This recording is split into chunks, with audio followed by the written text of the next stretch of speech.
You are now watching On Point, a news and public affairs show from California State University, Northridge. Hello and welcome to On Point. I'm your host, Warren Lopez, and today we're discussing the latest in Cal State tuition hikes, a financial epidemic that will potentially affect students across California.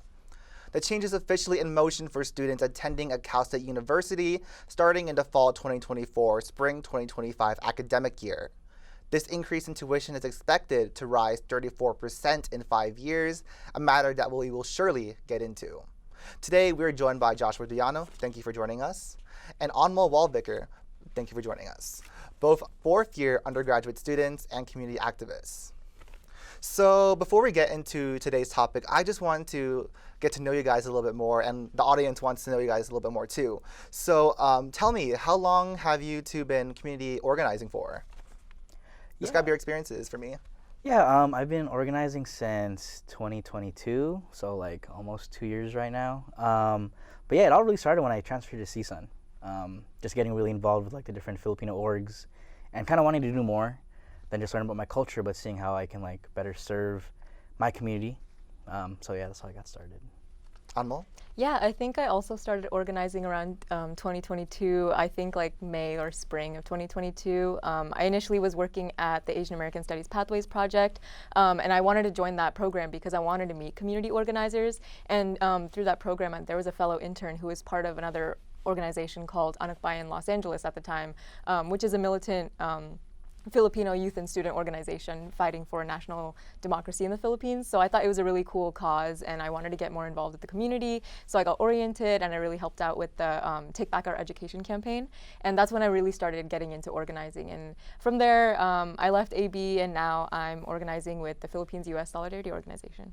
And tell us more about the causes you stand for. Yeah, so for PYK, that stands for the Philippine Youth Collective. We're like a grassroots, like student-led organization that's really centered towards serving the Filipino community, specifically like Filipino youth and students, migrant workers, just kind of like standing up for their issues and making sure that they're feeling safe in their communities, seeing what services they need, and trying our best to provide to them. One of the biggest campaigns we were really a part of that really kicked off the start of PYK was the Justice for the Roques campaign. Patricia Roque is actually one of the founding members of PYK, and her family back in 2021 were actually were victims of a hate crime. They were in North Hollywood just getting McDonald's, just late night stack. It's like Patricia, her sister, her mom, and then this white supremacist guy like rear ends them, and then pulls out, starts like saying racial slurs at them, and next thing you know, it gets really violent. And they called the police, but they were really late to react. And then at the end of like the altercation, the mom, Tita Narissa, was choked, and then Tito Gabby, Patricia's dad, he actually hurt his rib. And just seeing like that family go through that, right? And understanding they're also like a migrant family too. They're workers, and just seeing how like the court systems were dragging their feet, lacking to like provide them with the services they needed. That's kind of why like PYK, along with other Filipino orgs like Anak Bayan and PUSO, they really stood up and like took part in it. Yeah, and for PUSO, it was really born out of the No to APEC campaign back last summer. So APEC is the Asia Pacific Economic Cooperation, which is an intergovernmental forum filled with a bunch of world leaders who are making decisions about their countries to really enact these neoliberal schemes that are really just going to be putting a lot of people in these in these countries in danger.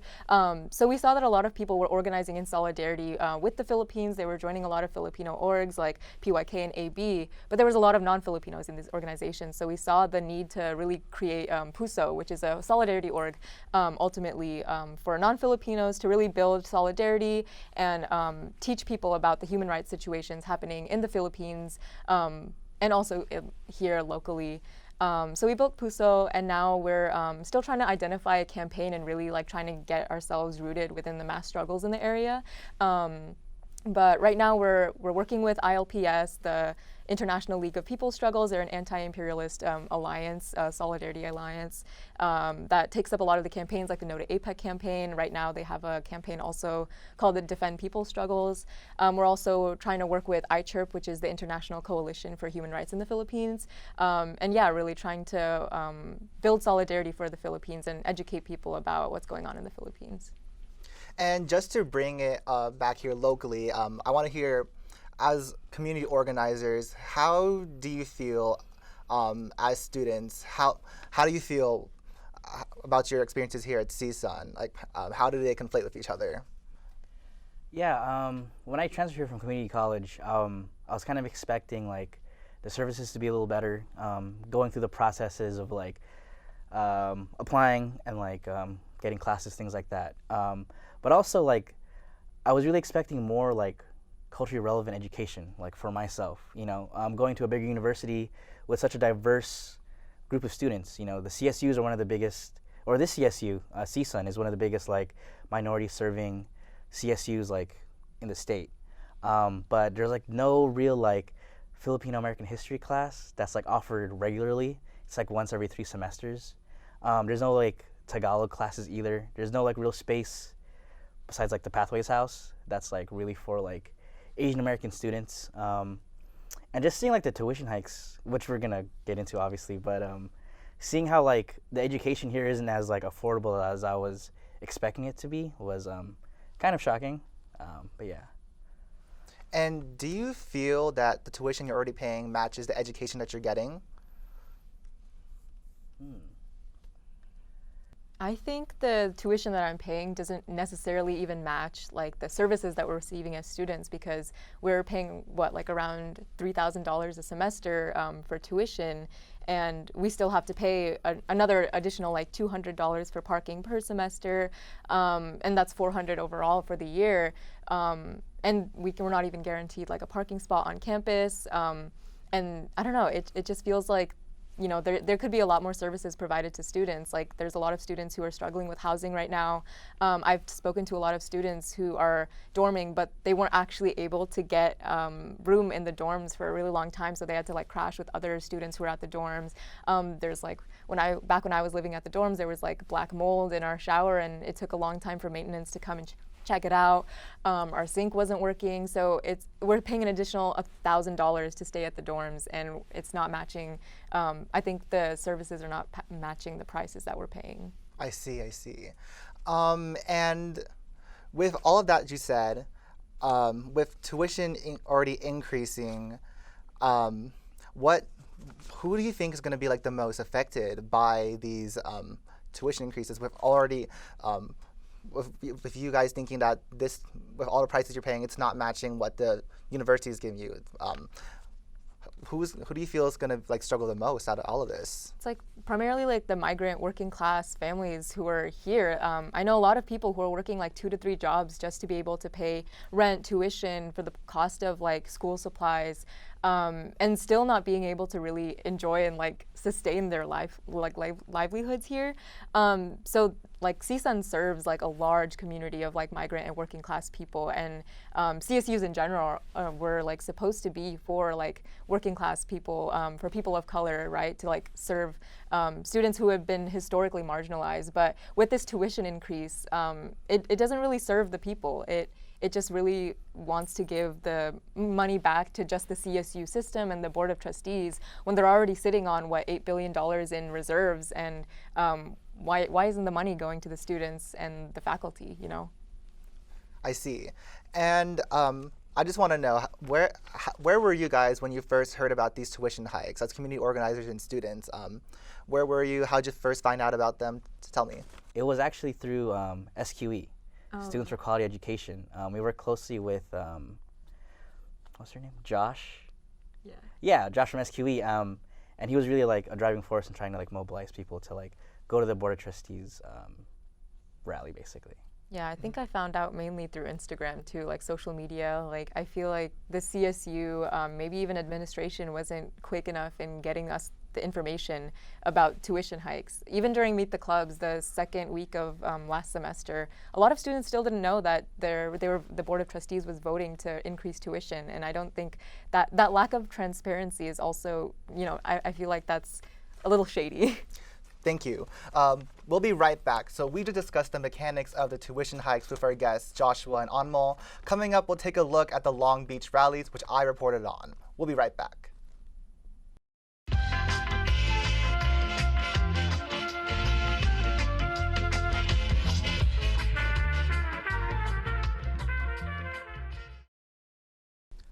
Hello and welcome back to On Point, as we continue the discussion of the Cal State tuition hikes and how it specifically affects students here at Cal State Northridge. Early last semester, I had the opportunity to speak with students who marched in Long Beach with concerns over the tuition hike. This is what they said. That is one of the many chants heard outside the CSU Chancellor's office in Long Beach. The Board of Trustees approved a multi-year tuition hike, which will increase annually by 6% for the next 5 years. Before the vote, many students from different campuses rallied against the proposal. There are other people out there who have an upbringing that was harsher than mine, who deserve a right to education, who deserve a right to have it accessible. Many educational organizations appeared to also express their anger. They say that the most affordable campuses will become less accessible, especially for low-income students of color. They're mismanaging their funds, and that's what it is. And so it's an insult that you put that on the back of these hard-working, working-class, low-income students of color. And it's not just students that are protesting out here today, but also faculty and staff from other CSU campuses across the state. Having a tuition increase of 6% for 4 or 5 years will price out our diverse student body, both at CSU Bakersfield and across the CSUs. The CSU Chancellor's office was unavailable for comment, but Executive Vice Chancellor and Chief Financial Officer Steve Relier says the hike is needed to better serve students and for financial stability. Reporting from Long Beach, I'm Warren Lopez. So you two were at the Long Beach rally, and you traveled, how many hours is it from Northridge to Long Beach? About 2-3 hours, correct? What motivated you to drive out so far? Yeah, I mean, it was such an agitating topic, right? And we really wanted to as being organizers, really wanted to be a voice for our students that we're organizing with, and really give them a chance to really confront the people that are raising their own tuition. And it was a really beautiful thing too, because you see all those people that mobilized, right? We had students from all the CSUs mobilized, from NorCal.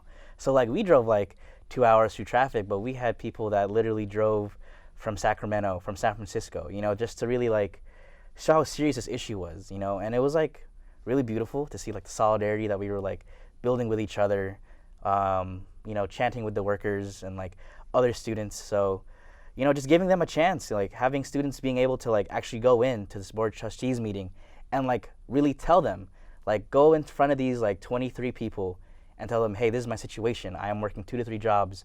I live in my car. I'm trying to be a full-time student, and it was frustrating because at the end of the day, they just felt the deaf ears. A lot of the students that said they paneled and talked to the Board of Trustees people, a lot of them were looking at their phones. A lot of them were ignoring them, So I don't know. Overall, it was a really good opportunity to bring awareness, get more people to get agitated and want to organize and do something. What about you, Anmol? Yeah, I think we really mobilized there because it was important to show the CSU Board of Trustees that all of us, the students, faculty, and workers, are all standing in solidarity with each other, because at the end of the day, all of us are going to be affected by the decisions of this body of people that we didn't even elect. And it's just not democratic in any way, because they're making decisions for their own benefit, Again, the CSU has so many, a lot of money in reserves that's not going to the students or faculty, and they're making these decisions to get themselves more money, to make sure the chancellor gets her $1 million salary, to make sure all these administrators are able to get their transportation and housing stipends. Meanwhile, students and faculty aren't able to get appropriate housing or transportation and appropriate services that they're actually paying for. for. So we wanted to show them that, you know, you can't make these decisions without getting backlash from people across the entire state. We had friends fly down from NorCal just to mobilize to this rally and really show people this is something we really care about. This is our livelihoods. It's not just a game that we're playing. It's not just we're going to school and going home. Like, a lot of people are forced to work multiple jobs to be able to even sustain this education for supposedly the most affordable like university system in the state. I see.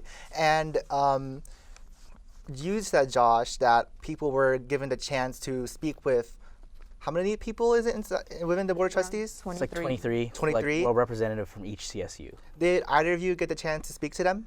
No, we didn't get a chance because they were very picky. It was very interesting because, you know, everyone has a right to protest. And it was a very peaceful protest. We were just outside of the Board of Trustees room and things like that. But, you know, there was a lot of cops, a lot of private security. There was metal detectors. They're very picky and choosy on, like, who can come in. First they said, oh, this amount of people can come in. Oh, only one person can come in at a time. So it was very hard to really, like, get as many students as we could to go and speak, because we also had to ensure that the workers had a chance to speak as well. But yeah, like, just that process, like, they were just really trying to stall. You know, that's like the one thing I noticed. It was like so complicated. You know, they were treating us like we were a threat. And it's like, we're just agitated students that want to see the CSU actually put their money where their mouth is when they say they want to serve, like, minority students. If you say you're an institution that's supposed to serve, like, working class people, well, here's your chance to do it. Here's your chance to talk to them, see the conditions on the ground, but obviously that's not what they wanted to do. Do you know anyone from either of your organizations? Did they get a chance to talk inside, or do you recall anyone from who went inside and talked with them? What were the stories? I think I remember we were actually able to get our friend Matthew from San Jose State. They flew down, and we were trying to get them in, but they were very picky on who gets to go in. So we weren't able to actually go inside with them. So we had to make the decision to let him go alone, but he was kind of just voicing, like, the same concerns. And I know... I'm so sorry. Can you hold that thought real quick? We'll be right back. You're watching On Point, and when we return from this short break, we will carry on with Joshua and Anmol's thoughts on this topic and the rallies and his story. We'll be right back. Is it okay to call you Mom? Of course you can.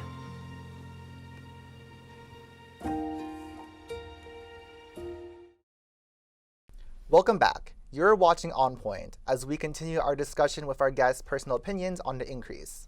So I want to go back to the story that you were saying earlier.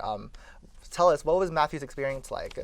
Yeah, I mean, he was just really sharing the experiences that a lot of other students are facing, right?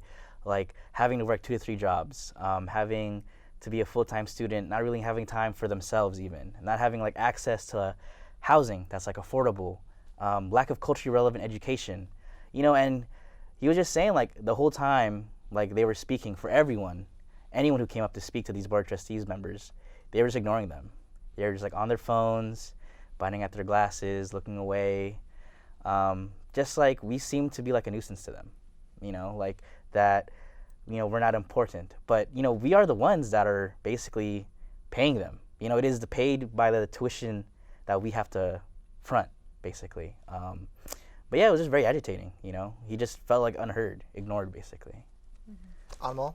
Yeah, I agree. I mean, we were outside. We were all against the glass doors that were, you know, dividing us and them. We were surrounded by police.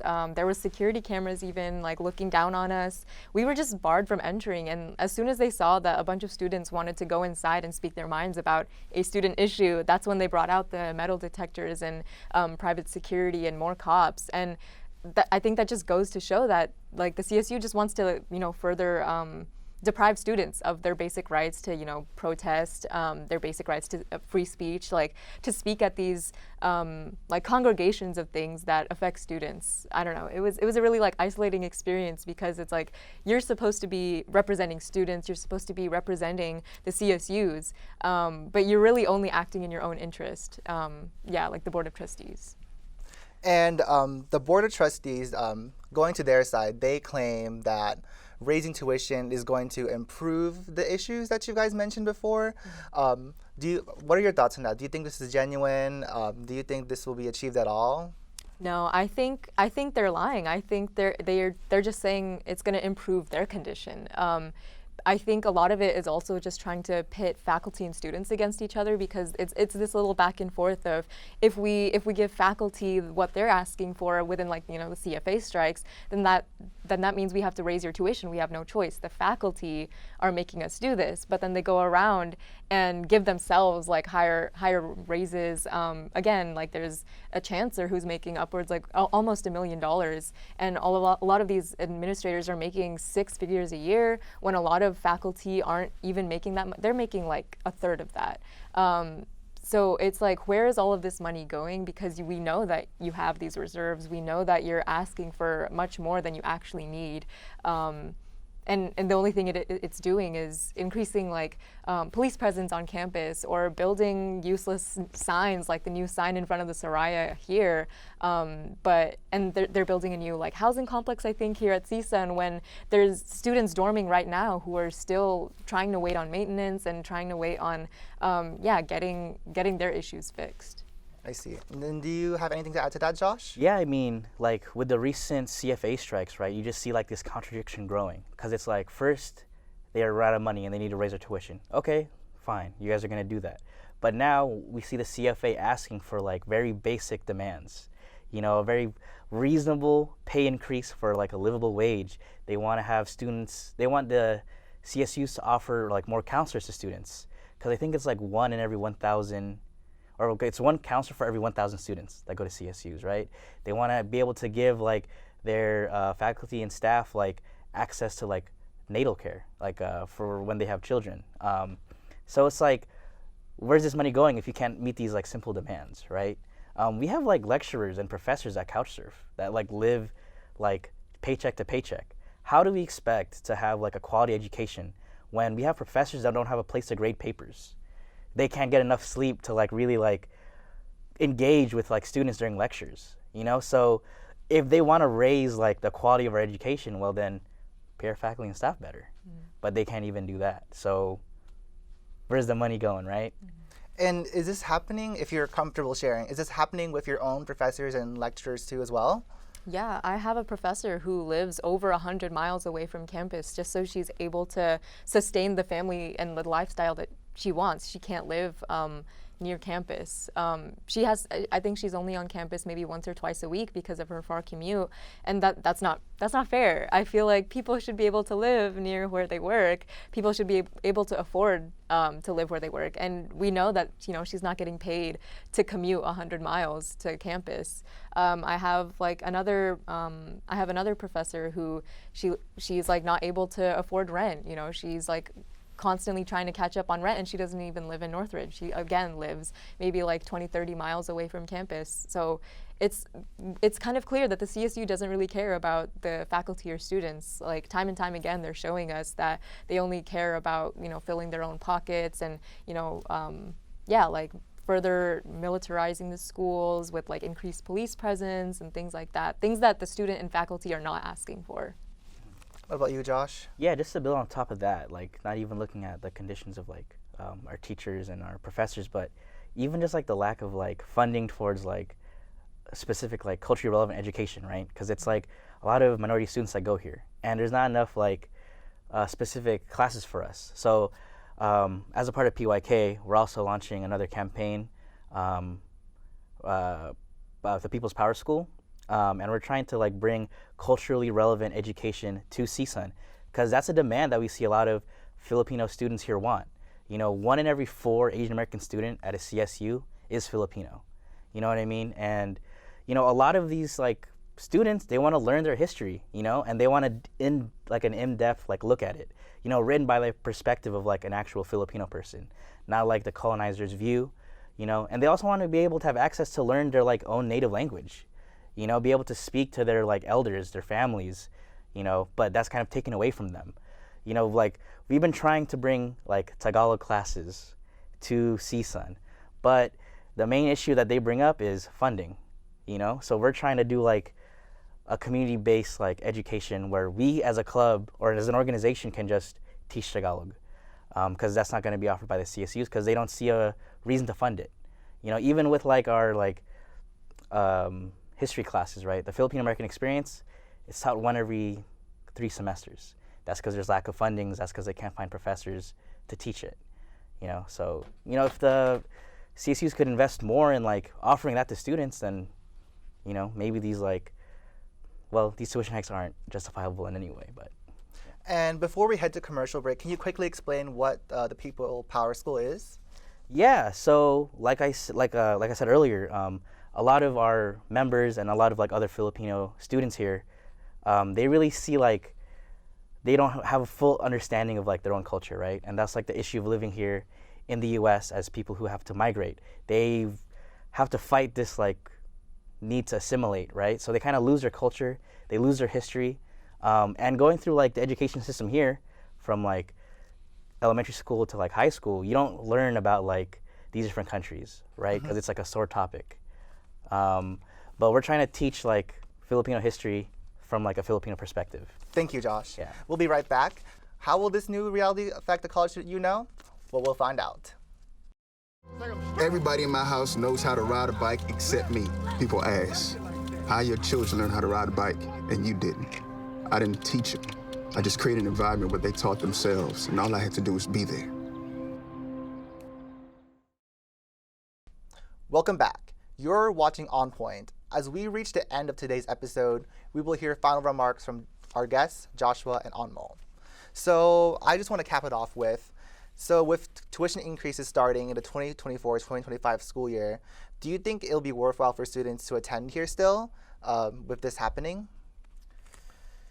I mean, that's kind of the thing, right? Students need an education. Like that's what we need to like pursue the careers we want. But yeah, honestly, I don't think it's worth it. But that's kind of like the hand we're dealt, right? Because if people want to pursue things they're interested in, they kind of have to pay for it. But I mean, that's why it's very important that people join organizations, people stand up, people mobilize, people really like speak out against these injustices. Because, you know, if you stay quiet, they're just going to continue to like exploit us. So it's like really make sure your voice is heard. So when you come to CSUN, speaking to any like incoming freshman or whatever, like join an org, get organized, you know, like speak out, rage, you know, like tell them that like you deserve better than this, you know, don't just take it. I think I'd want people to ask themselves what they really want to get out of college, because right now we're facing a rising like economic crisis, housing crisis, food crisis. This is like a global economic crisis happening right now, and personally, I feel like I'm not seeing a lot of job prospects for students graduating in almost any industry besides STEM fields, who are just funneling themselves into militarization and war. So I think the question worth asking is what people even want to get out of their education anymore, because I personally am not sure it's worth it either. I don't know. It just feels like a hopeless future. But like Josh said, I think the most important thing is to get organized, to really join these community organizations that are rooted amongst students and workers and just like working class people, to really understand how are we going to fight back against these issues, and what are the issues in the first place. Thank you so much for joining us. You've been watching On Point as we navigated the Cal State tuition increases and what this means for incoming and continuing students. We hope you enjoyed the show, and another thank you to our guests, Anmol, Josh. Thank you so much for taking the time to be here. Thank you for having us. Thank you. And thank you for watching.